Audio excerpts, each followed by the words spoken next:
Olá, amados, graça e paz. Aqui o irmão Fábio Gomes. Em mais um dia, a segurança daquele que se refugia no Senhor, aquele que nos ensina, que nos ajunta debaixo das suas asas, assim como a galinha ajunta os pintinhos.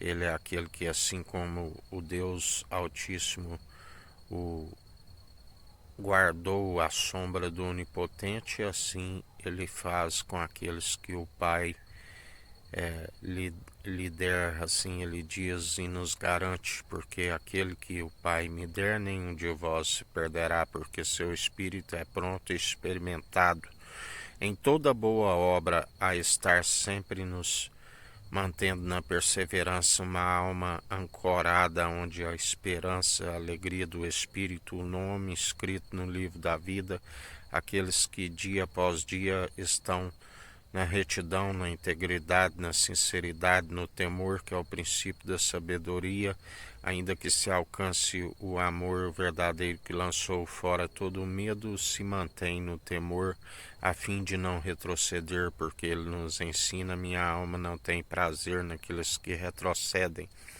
Antes, a alegria está sempre em ter o nome escrito no livro da vida. Todavia, exultarei na salvação. Ainda que a figueira não floresça, ainda que a vide não dê os seus frutos, ainda que não haja vacas e as malhadas no curral, todavia exaltarei, alegrarei na minha salvação. Aleluia! Aquele que nos mantém sempre na perseverança, a mansão celestial, aquele que nos ensina: não se turbe o vosso coração, a casa do meu pai há muitas moradas, senão eu não vos teria dito, vou preparar um lugar. Aquele que é fiel e nos sustém até o fim. A fé tem que ser participante do início ao fim. O justo vive pela fé, e se retrocederes, ele não tem prazer.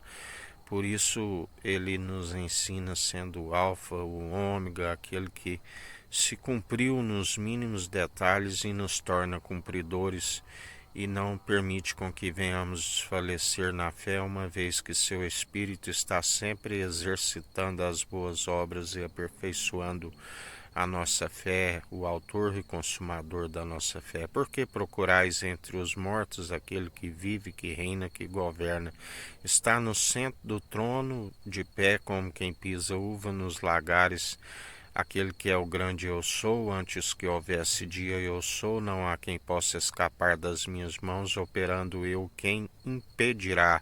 Dá ordem aos anjos ao nosso respeito, 1000 poderão cair ao nosso lado, 10.000 à nossa direita, pelo que não somos atingidos, pelo que não tememos mal algum. Ele é aquele que prepara a mesa diante dos inimigos, operando ele, não há quem possa impedir o seu efetuar. Aqueles que estão cordeiros em Cristo e herdeiros em Deus, não há quem possa intentar acusação. Muitos são chamados, poucos são os escolhidos. A palavra diz: ficai, demonstrai pelo vosso bom proceder aqueles que têm o seu Espírito. Por isso, perseveramos dia após dia, não segundo a nossa vontade, mas segundo a natureza divina, da qual reivindicamos e permanecemos, porque está escrito: seja todo o ser humano mentiroso, mas através da condução do seu Espírito se produz um testemunho verdadeiro. Não fazemos para agradar os meros mortais, antes para aquele que nos recrutou. E a palavra diz: bem-aventurados sois aqueles que, quando ele vier, os apanhar, fazendo a sua perfeita e agradável vontade, assim como ele não fez a própria, e disse: se possível me passa desse cálice, mas que não seja feito segundo a minha, mas segundo a tua, para nos demonstrar que devemos renunciar à natureza humana e reivindicar a natureza divina. Ele, ainda que se faça a própria, estaria fazendo a do Pai, porque ele se igualou a ele. Só tem algo que faz o Pai maior do que ele, que é aquele grande dia que nem ele nem os anjos sabem. E a palavra diz, quando lhe indagam, ele disse: não sabeis que as datas são exclusividade do meu Pai e não vos compete a saber.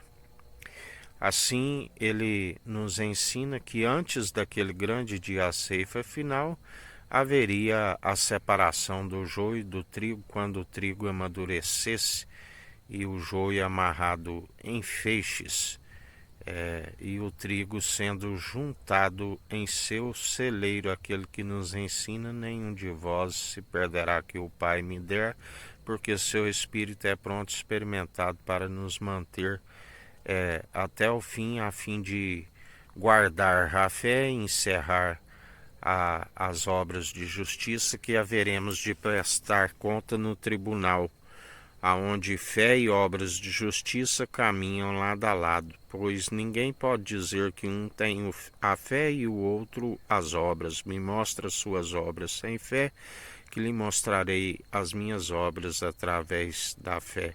Ambas caminham lado a lado e requer prestarmos conta no tribunal de Cristo, onde toda boca confessará que Ele é o Senhor, todo joelho se dobrará diante dele, juiz de vivos e de mortos. Alguns, para aquilo que ele é riquíssimo, não divide com os meros mortais, mas aqueles que oferecem um sacrifício agradável ao Senhor, que é coração contrito, o espírito quebrantado, ele não despreza e nos compartilha aquilo que ele é riquíssimo, a honra, a glória e a imortalidade. Mas não divide com aqueles que gloriam na carne, que é como uma erva que logo arrancada murcha e a sua flor cai. A vida é um conto ligeiro, uma neblina que logo se dissipa. Muitos não têm chegado nem a 70 e outros se chegam a 80 pela sua robustez, enfado e canseira, porque tudo aquilo que acrescentares nesta profecia, acrescentarei às pragas descritas nesta profecia. Tudo aquilo que retirardes, riscarei o direito da cidade santa e da árvore da vida. Que a graça do nosso Senhor e Salvador Cristo Jesus esteja convosco, assim como Ele está no meio de nós.